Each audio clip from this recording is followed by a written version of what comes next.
What's up, everybody, and welcome back to the Duke Wisdom Podcast. We've got a game with Arizona State coming up on this Sunday. We already played our last exhibition against Lincoln. Hey, we're gonna do something. We're gonna break down the schedule. We've been talking about this, I think, for like 2 weeks now, but we're finally gonna break down the non-conference schedule game by game, and then just some quick hitters and stuff about the conference schedule. I mean, you guys know who's in the conference, so we don't have to do too much of a deep dive there. But we'll talk about some of those interesting matchups, especially the Carolina matchup, the hot topic team. Everybody wants to know, how does Duke match up with Carolina, player to player. I think that's a very interesting discussion to have every year. But first of all, for this, let's just start with that game by game non-conference breakdown. So I'm not going to talk about Arizona State right now because that's an exhibition. Let's leave that discussion for next week after the game. I'm going to pick up with the first game of the regular season, and that is against Maine, which is a game scheduled because of Cooper Flagg, the hometown kid, of course. Lindy's Sports Magazine. I've done some research in my Lindy's preseason magazine for some of these opponents that are not in Power 5 conferences that I was not totally familiar with, so I could refresh exactly what they're looking like this season, that kind of thing. Lindy's has Maine projected to finish 4th in the American East. They have returning guard Kellen Tynes, who averaged 12.6 points per game last season. Maine's not a terribly big team. They're all right. I mean, they're okay, but they're not. There's no threat here, I don't think, at least, for Duke to lose this game. This is a game that was scheduled completely for Cooper Flagg reasons because they wanted the hometown team against where Cooper's playing in college, and I think it's a really cool thing that they scheduled this game. And I'm looking forward to it for that. I think it's going to be a really cool idea to see the main event go against the actual Maine. Well, Ben, I'm going to let you geek out on all this because obviously you've done your research, and I could not begin to tell you anything about Maine except they're going to lose to Duke on November the 4th at 7 p.m. So you can mark that one down, I think, on the W side of the ledger, as you can pretty much most of these non-con games. But, just one for Cooper to add to his scrapbook for sure. That's great. And honestly, that's good feedback because sometimes guys like me have a tendency to overdo it with some things like this. I look too far into certain things. I do my research because I want to give some credibility to Maine. But at the end of the day, you're right. It's a W for Duke. Like it's like that's what's going to happen. So that is 100% accurate, and that is the case for the next game on the schedule as well, which is against Army, which I assume is kind of a legacy scheduling because of Coach K's ties and everything to West Point. So another game that has been scheduled for the reasons of a very, very prominent Duke figure being tied to them. Army on Lindy's preseason standings was slated 9th in the Patriot League. This is a really, really, really small team, like a really small team. And standout player Josh Scavens, returning forward, averaged 12 points a game last year for West Point. But this is a game, I think, I'm not sure. There might be one game that I can guarantee a win with more confidence than this one. This is the second most guaranteed victory on Duke's schedule, in my opinion. If it was football, I might be a little worried, but I'm not really going to worry about the Golden Knights when it comes to basketball. Yeah, so 2-0. We're in agreement. The Blue Devils are 2-0. Definitely. Yeah, they're 2-0. Well, here's the first potential wrench. The Kentucky Wildcats. It is on neutral court. Kentucky's ranked 23rd preseason. But this is a new Kentucky. This is Mark Pope's Kentucky. The days of John Calipari are behind us. He's gone. The evil witch of the West. He's out of here. And so Mark Pope's in, and pretty much nobody else from Kentucky is back either. It's almost a completely different roster than they had last season. But there'll be a few familiar faces to Duke fans. Andrew Carr from Wake Forest projects to be one of the best players for Kentucky. So if you thought you were done dealing with the lanky Wake Forest guy, you were wrong. He's going to play against Duke once again. And then Lamont Butler, who you might remember from hitting that game-winning shot in the Final Four for San Diego State against Florida Atlantic in 2023. He's a Kentucky Wildcat now. You might remember Kobe Bray from Dayton. He transferred to Kentucky. That's because Duke recruited him a little bit in the transfer portal. So guys like that, there's a lot of guys you're going to be familiar with on this Kentucky team. But the real question is, are they familiar with one another?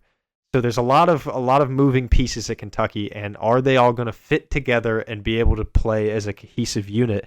I mean, we have that conversation with Duke all the time, and Duke has two very significant returning players, and we still have that conversation, and I think Duke has a better freshman class. Duke has maybe not a better transfer class because most of Kentucky's roster is a transfer class. It's kind of hard, but I think that there's just a lot of talent on this Kentucky team coming from different places, and it's going to be difficult for them to put it all together. For that reason, I think that Duke is going to beat Kentucky, and I'm fairly confident about that projection. I would agree with you. I'll take Duke in that one. Need I remind you, last year we had 4 returning starters, and we thought that was a good thing. So it doesn't always go the way you think. And so I'm not too concerned about only having 2 back this year and having to figure out the chemistry. I think we're already ahead of last year's team in terms of chemistry. I always enjoy beating Kentucky and look forward to doing it again this year. Okay, so 3-0. Oh, yeah. Now the Blue Devils are 3-0. So let's go to the next one. We've got Wofford. And on our episode notes that I gave you, Clinton, I said potential dark horse upset teams that Duke needs to look out for. In terms of non-conference games, here's my pick. I'm going with Wofford. Lindy's now. Does that mean I think Wofford's going to beat Duke? Absolutely not. Nobody quote me on this and say at Duke Wisdom thinks Wofford's going to beat Duke. They're not, probably. But I'm saying if somebody that's not a Power 5 team is going to do it, going to be Wofford, and here's why. Lindy says that they're going to win the SoCon this year, and I think there's good reason to believe that. They're an experienced team and a very, very big three-point threat that shot nearly 40% from 3 a season ago. They have 4 returning starters. You just mentioned that's not always a one-for-one for success. Sometimes that doesn't work out, but they do have Corey Tripp coming back 15.6 points per game, and he's a really good rebounder for a 6'3 guard. They've got Dylan Bailey coming back in that backcourt as well, 11.8 points per game last season. So those two, Tripp and Bailey, are going to be a really formidable backcourt, I think, that'll match up with and challenge Tyrese Proctor and Caleb Foster and Sion James. That's going to be a nice little test for a backcourt to kind of, you just came off Kentucky, going to get another test right before you head into a two-headed monster of Arizona and Kansas in the next 2 games. This is a nice little test. They've also got a center named Kyler I believe it's Filewich is his last name. He averaged 9 points, 9 rebounds last year. He's 6'9", so not an incredibly tall center. But if Duke is going with Malik Brown at the 5, he's the same size as Malik. And he's a very effective rebounder, perhaps the best rebounder in the Southern Conference, actually. And so that's an interesting matchup to watch. I would think that Duke probably ends up going with Malawach in that matchup. But foul trouble could be an issue there. So I'm thinking that if Wofford can make enough threes and Filewich can be a thorn in Malawach's side, Wofford can make that game a lot closer than Duke wants it to be. Well, I do think it's going to be a good test, that one, along with George Mason. My brother and I do a lottery to determine who gets the tickets for each game, and I was smart enough to pick Wofford and George Mason. Apparently my brother didn't do his homework. But it is a little bit of a trap game because it's sitting there in between Kentucky and Arizona and Kansas. And then there's Wofford, which of these things is not like the other. So, but it's going to be a W for Duke. We're not going to lose but 2 or 3 games this year. So we need to be very selective about this. Clinton is very confident. That is a confident assertion. Yeah. 2 or 3 games. 2 or 3. All right. Well, let's go to the first one where I think there's a legitimate concern. Arizona, number 10 team in the country preseason. This is at Arizona. Obviously, this is a team that beat Duke in Durham last season, but I will add that that was, in my opinion, a much better version of the Arizona Wildcats. They don't have Umar Ballo anymore. They have lost multiple NBA players. This is still a good team. Arizona has size, but it's not polished. It's there. They're big, but I don't think they're very good inside. And so I think that Duke has a clear advantage in the front court. And then there's the back court. Caleb Love, obviously, is the name that's going to come to mind. If you're a Duke fan, you probably want not a whole lot much more than to beat Caleb Love in the final time you play him. And, fair enough. And I will say this, and this will make some Duke fans happy. I think that this Arizona's team, their ranking, there's too much stock being held in Caleb Love. He's a returning All-American. He's the returning Pac-12 Player of the Year. Now in the Big 12, obviously, but returning Pac-12 Player of the Year. And a lot of people think he's a first-team All-American. That may be so. He might be able to put up the points for it. But I think in my experience, if Caleb Love is like the guy, and you don't have anyone else that's really threatening that position, it can get out of hand. And I think that might happen a little bit this year for Arizona. I think Arizona's not going to be quite as good as their preseason ranking suggests. And for that reason, I think that Duke goes into Arizona and picks up a very big marquee road non-conference victory in their 5th game of the season. Yeah, it'll be kind of like Michigan State last year, where we thought it was a good win, but then Michigan State turned out to be not so good. Yeah, I'm really looking forward to beating Caleb. I was there last year in Cameron, watching him win again. He's not that good. He's a gun. He's a total gun. And if he doesn't have the supporting cast, he's going to be shown for what he is. He's a high volume shooter. He's just not that good. There's a reason why he's still in college, and we are going to beat his ass. I'm ready. I'm so ready for revenge. I'll tell you right now, if Caleb Love puts up a 40-piece and Duke loses at Arizona, please, nobody clip this part of the podcast. We're going down hard if that happens. Well, next game, talking about going down, here's where Ben gets unpopular. They got to lose at some point, right? They got to lose at some point. And Las Vegas in a neutral game against a Kansas program that is so often a thorn in Duke's side, that so often tends to beat the Blue Devils. Here's where I got loss number 1 happening. And that's not because I necessarily think Kansas is the better team long-term than Duke this season. I actually think the opposite. I think Duke has a better chance at winning the national title this year than Kansas. But Kansas returns Hunter Dickinson, DeJuan Harris, KJ Adams. They've got Flory Badunga coming in. Very good freshman class. This is a very talented Kansas team. They're the number 1 team in the country for a reason. For the 2nd consecutive season, preseason number 1. That does probably curse them and mean they can't win the national title, because the preseason number 1 team pretty much never does. So, national championship for Kansas? Probably not. Beating Duke on November 26th? My current projection is yes. But I haven't seen either of these teams play yet. But if they're going to lose a game in non-conference play, this is the one. So I agree with you in theory that if there was one, this would be the one. But I don't agree with you in terms of my actual pick. I'm going Duke. We're young. We're going to go in there freewheeling it.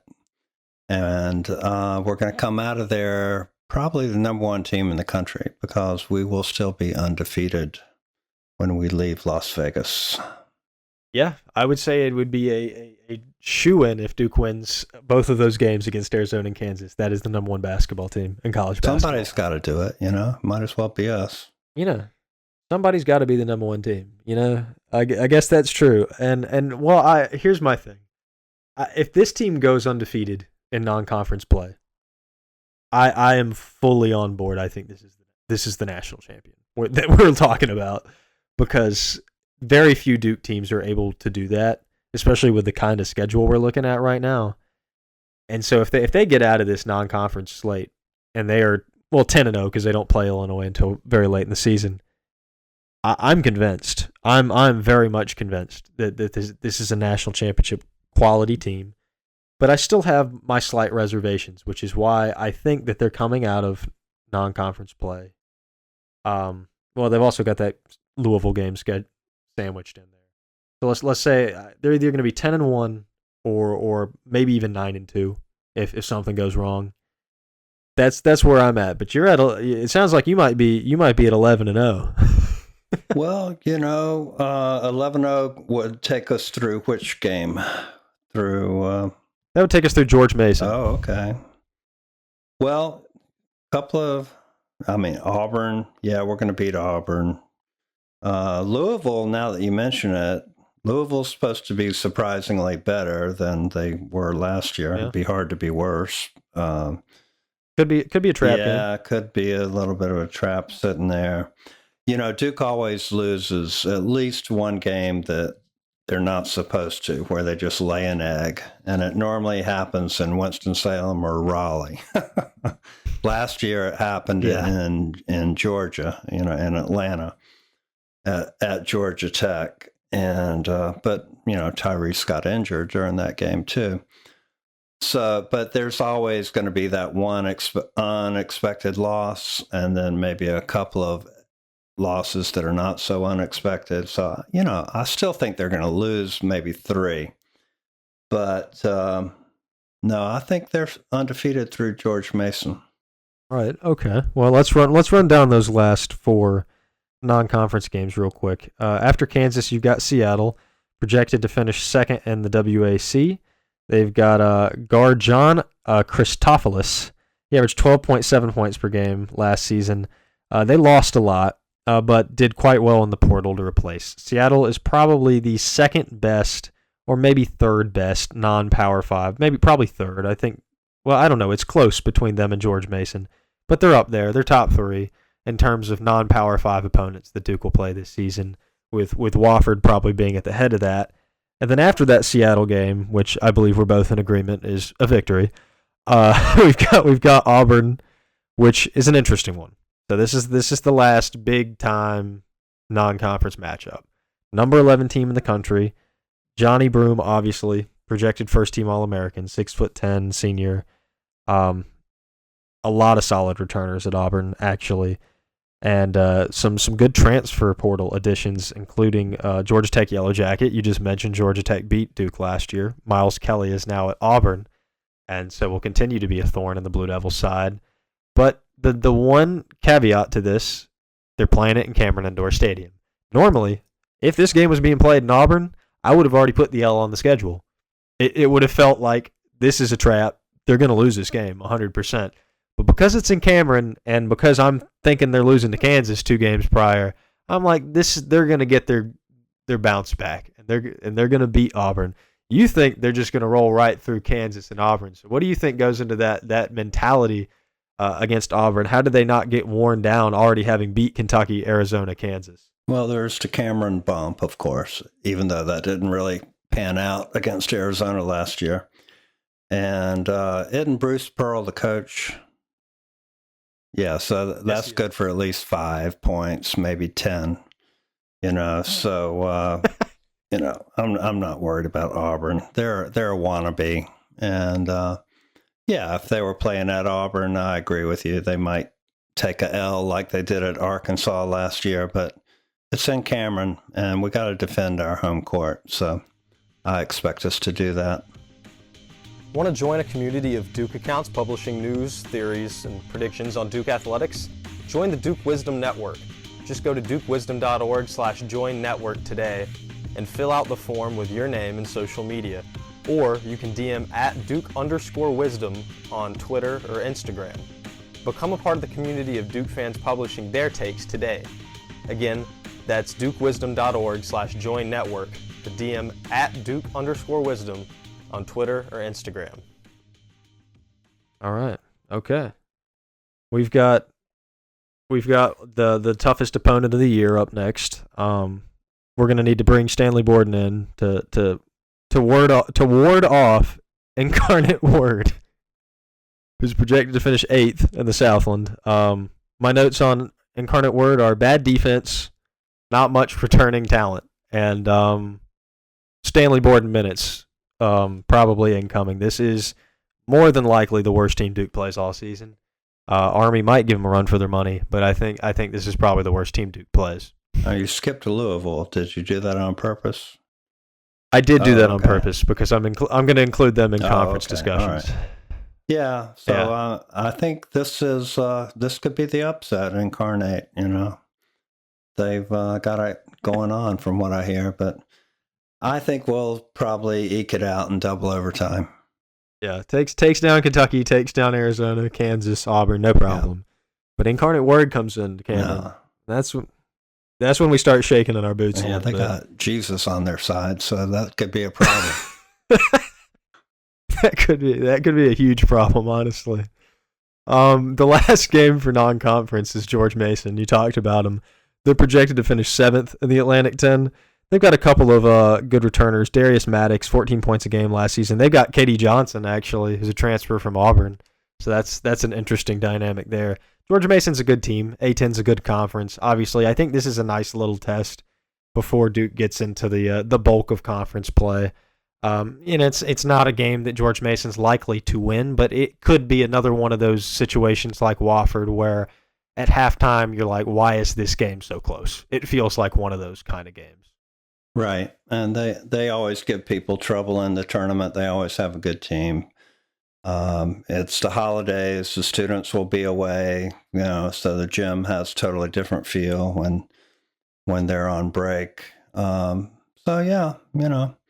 But we're just going to out-talent them, and that's just the way it's going to be. Sorry, George, you're going down.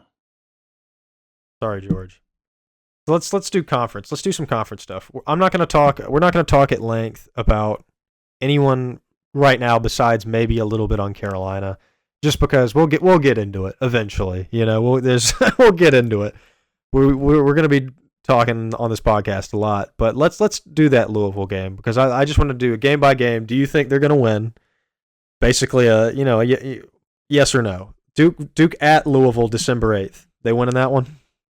We are winning that game in Kentucky. Yes. I agree. I think Louisville's going to be a lot better, like you said. Kind of hard to be worse, but they're not going to be that much better. I mean, how well can you really get 12 guys that have never played together to play together when none of them are like extremely high caliber? I don't know. I don't buy it just yet. Next game, conference play at Georgia Tech, December 21st. Well, got to pay them back for last year. I don't think we'll be caught napping, So history matters. There's a couple of guys with payback on their mind from last year. I'm gonna be an unpopular man. Yellow Jackets win. No.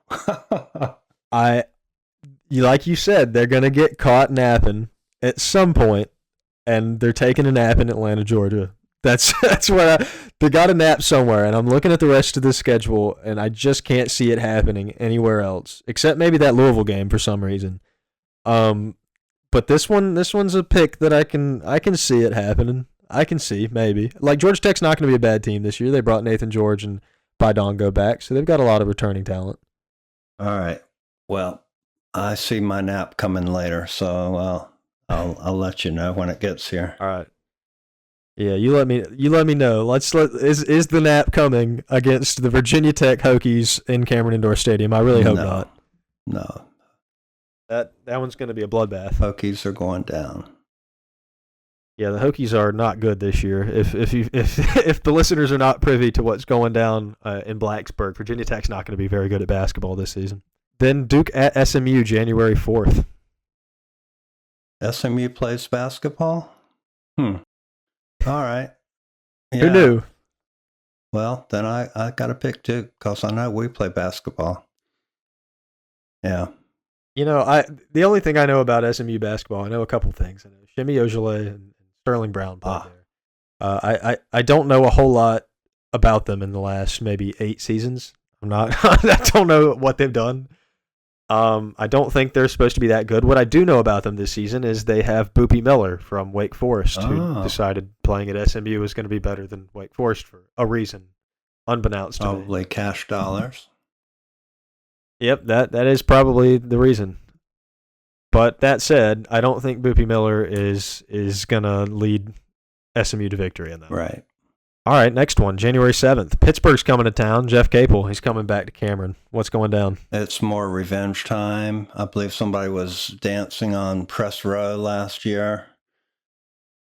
Yes, Blake. Yeah, after a victory. So I know he's gone, but vengeance shall be mine. Yeah, that Pitt team's just not they're just not what they were last season. Not at all. So Duke's going to take that. Next game is Notre Dame's coming to town. I think Marcus Burton is a very intriguing player. I think this is a very intriguing Notre Dame team. And this is a game where if this was in South Bend, I might think twice about it, but it's in Cameron, so Duke's going to win. Yeah, and the schedule is pretty favorable overall. Couple of away games coming up here that are going to be difficult, but these games at home against Pitt and Notre Dame definitely should be W's. So if I'm counting right, you've got the Blue Devils at a whopping 16-0 at the moment. Yeah. Yeah, you have them at 16-0. I've got them rocking at 14-2 at the moment. All right, so Miami's coming to town. What's going on? Beat down of the Hurricanes at home. Yeah. Yeah. I think you might be right. Then they're going to Boston College. No, ain't happening. Another W. Yeah, I agree. I agree it's not happening. Here's where I think it is happening. Duke at Wake Forest, January 25th. Right. It has certainly happened over there a lot. I believe there was a little court storming incident last year. Is it going to happen this year? I have trouble saying that's going to be the one. I think we're beating Wake Forest at Wake. 19-0, says Clinton Weaver. 19 wins, 0 losses. I've got him at 16-3. Clearly delusional. Now, Clinton, if we get to 31-0, me and you, we need to have a sit down, I think. I've gone. But I hope you're right. Okay. NC State coming to Duke. So this is not, and I was going to say this is not a PNC trap. It's not a PNC trap. It's a Lenovo trap now. But this is not the trap at State that it normally is. This is a game in Cameron, and Duke very, very seldom loses to State in Cameron. What's your take? Payback City, man. Those last two games were so painful. And again, I know the teams are totally different, but the names across the chest are the same. And it's payback time. Sorry, Wolfpack, you're going down. Yeah, I think Tyrese and Caleb have been taking the NC State matchups pretty personally. So I think that they're gonna go crazy in that one, and I don't see State getting a win there. There's no DJ Burns. They don't have a trump card to just go in and be like, just give this guy the ball. There's nobody like that for State this year, so I think it could get ugly for the Pack. Next game, big game, Duke and Carolina. First one's in Cameron this season. What's going on February 1st? More payback. Did they not sweep us last year? Yes, they sure did. So we need to pay back the favor. And, Carolina, what do they got over there, man?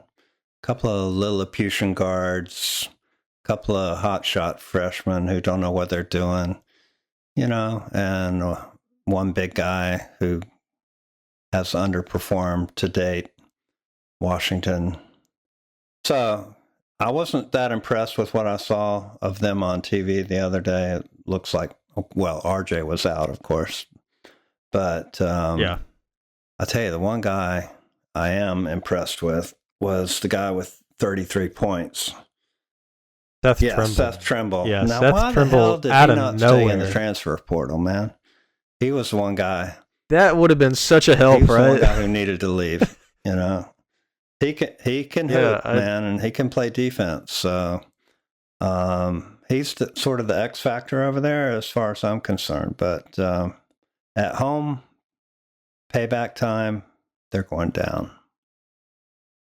Yeah, I think that scoring outpour from Seth Trimble came out of nowhere. I mean, when people were telling me that, I said Memphis ought to be ashamed of themselves. I didn't even know Seth Trimble was capable of scoring 33 points, but apparently he is, which is a scary thought because he's a really good defender. So that is scary. If Seth Trimble can, I mean, obviously he's not putting up 33 every night, but if he's even putting up 15 a night, that's a scary the good thought. news is Hubert thinks he's a bench player. So as long as Hubert is willing to keep him over there on the bench and let him win the 6th Man of the Year award, I'll be good with that. Yeah. You know, that would be a pretty poor decision, I think, potentially, by Mr. Davis. Leading on from Carolina, though, we have a game in the Carrier Dome against Syracuse, February 5th. I don't think the Q's is up to snuff, so sorry. The Cuse is not loose. The orange gets squeezed. All right. Then we're at Clemson, February 8th. This is my first L. Oh, no. The 22-0 Blue Devils falling at Clemson. Look at that. There's the chance to be Indiana, 1976. I'm going to disagree. I actually think Duke wins this game. So you've got them sitting at 22-1. I've got them sitting at 20-3 after that Clemson game. Let's go. Duke is hosting California, and then Duke is hosting Stanford back to back. They losing either? Right. W's. Definitely 2 W's there. Then they're at Virginia, which leads me to one of my points that I want to talk about. Tony Bennett just retired out of thin air at 55 years old with 20 days before their first game. What were your thoughts about that when you saw the news? Well, totally unexpected, obviously, being 55 years old. And with his resume, the game apparently has changed so much with the transfer portal and all that. And he'll probably get rejuvenated after being away from the game for a while. Maybe he'll come back. It's mighty young to step away permanently. He could just be burned out and tired of chasing these kids who want money. You know, it is a different ball game, and he's an old school kind of guy. You know, his dad was a coach, and he learned a certain way of doing things, and this is a whole new world that's opened up, and I don't think it sits well with him. Yeah, we've lost a lot of legendary ACC coaches to not wanting to deal with this new era of college basketball. Frankly, you know, from Roy in 21 to Kay in 22 to Boeheim after 23, and now we've lost Tony Bennett as well. I mean, there's not a single coach in the ACC that has won a national title. Hubert Davis is actually the closest to winning a national championship of any coach in the ACC. Yeah, but those other 3 guys you mentioned, it was kind of time for them to go anyway, and COVID may have helped them come to that decision because that was so weird. But with Tony, it feels a little different. Like it's more the portal and the endless recruitment and now paying people, you know, which is a different reason to play basketball than because I love to play basketball. So a lot of egos, I'm sure, involved. And I can see how a person would get tired of dealing with a bunch of 18-year-olds who want millions of dollars, maybe don't want to work hard for it, you know, want to be handed the world on a platter. And probably their whole attitude is, if you don't do it, then I'm going to play for the other guy. And that probably doesn't sit well with an old school mentality. Yeah, I can see the stream of reasoning of why Tony Bennett would exit his position, but the thing that surprised me was just the fact that he did it so oh yeah, in the off season. I mean, with just a few weeks. That's crazy. That's a tough break for Virginia. And on that note, they played an exhibition game and lost by like 24 points. So because of that, I'm going to say I don't have very much faith in this Virginia basketball team, and I don't think Tony Bennett did either. So that means they're not beating Duke. Well, we do owe them from 2 years ago when Kyle got robbed of the game-tying basket. Originally, I had this one marked as a loss, but with Bennett leaving, I'm no longer so sure. A part of my reasoning was it's a Saturday-Monday setup where they got Stanford at home and then Virginia away. So when you have to travel on that Monday game, that can often be trouble. But with Bennett, I'm not so sure anymore. So All right, I'll take a Duke W on that one. I think they've got to lose at least one more time before the end of the regular season. These next two games are Illinois and Duke. That's in Madison Square Garden, and it's Duke at Miami. I honestly don't believe that they should lose either of these games, but I'm going to lock that they will lose one of them. I don't know which, but one of them. I don't think they should, but it's going to just kind of happen, and that's my official projection. Yeah, I've got Miami as the L because they always struggle in Miami. It's a long trip down there. In this case, it's coming 3 days after being in New York. They'll be juiced for Madison Square Garden, Cameron North and all that. But they have trouble making it down to Miami. Something happens. And Miami's supposed to be decent this year, so I think that's loss number 2 for me. All right. Last 3 games of the season. Florida State's coming into Cameron, then Wake's coming into Cameron. What do you got there? 2 more W's, plain and simple. Yeah, Florida State's horrible. Yeah, time for Leonard to think about they're riding off into the sunset, I believe. The fact that Leonard Hamilton's still coaching and Tony Bennett's not is crazy to me. Leonard should have hung it up a couple of years ago. But as for the Wake Forest game, I had Wake beating Duke and Winston-Salem, so this is my get-back game for the Blue Devils. They'll get them in Cameron. Yeah, so that's kind of my situation with North Carolina. Can we beat them twice? That's the big question. Can we beat them in the Dean Dome on senior night, no less? So we did this, 2 years ago we swept them? Lively's single year. This feels like the kind of team that can beat Carolina twice. So, yeah. That's another W against the Heels. I absolutely hate to agree with you, actually. And the reason I hate to agree with you is because if I know anything about talking crap about Carolina, is it always bites me in the butt. It always does. Just 10 times out of 10. I have Duke sweeping Carolina in the regular season, and I say that very tentatively. I would like to see Carolina play about 7 or 8 regular season games before I really get confident on that thought process, because right now I think Carolina is overrated a little bit. I mean, I don't think they're like super overrated, but I think they're overrated just a tad. I think they're like a 4 seed. But I could be wrong. Yeah, I mean, there is a reason that RJ is not in the pros, right? I mean, don't really good players go to the pros? That's not the way it works. So, he's going to have a stellar college career, just like Bacot, just like Caleb, rack up some impressive numbers with the extra year, be highly misconstrued as one of the all-time greats, and then go play overseas. So, yeah, they're a little overrated. 4 seeds sounds good to me.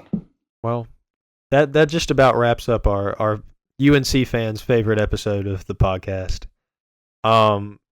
So we've got Clinton's got Duke standing at 29-2, which would be the best finish for the Blue Devils since 1999 in the regular season. I have them at 27-4, which would be their best finish since 2015, where they were 28-3 in the regular season. That sound about right to you, Clinton? Yeah, the truth might lie in the middle. I'm probably missing a loss somewhere. So 3 losses, maybe. 28-3. I just can't figure out which 3 they are, and it definitely can't be Carolina. So, but 3 is reasonable. Yeah. Well, we had a team that was 37-3, made it to the national championship game. Yeah. So something along those lines would be acceptable to me.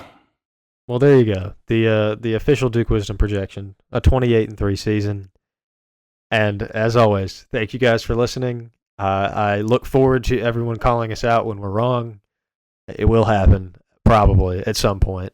And so we look forward to that nonetheless. Thank you for listening. And if you do call us out, thank you for remembering us. Make sure to follow and like the podcast wherever you're listening to it. Follow us on Instagram and on Twitter, and we will talk to you guys later.